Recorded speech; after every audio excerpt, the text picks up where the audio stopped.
Guys, ayan, nakaluto na ako. Ako nalimpyuhan diri.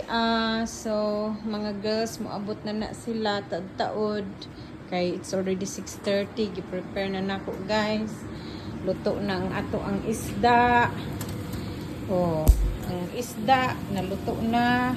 Gi-grilled lang nako siya, guys, para lami. Ato ang sinabaw o sinabaw nga beef.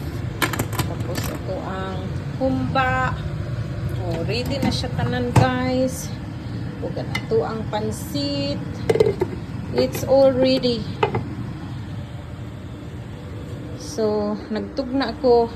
I cook another rice just in case the rice is not going to be enough, guys. So, ayan oh. Yan lang yung naluto ko today. So, just waiting for the girls to come. Sorry for the mess, guys. Very messy talaga dito. Dapat house and lot yung palito nako. Kanang daghang suga.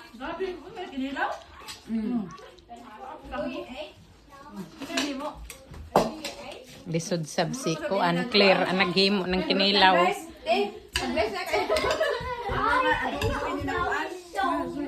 Aliyah, did you want to eat or no? Uy. You want to eat?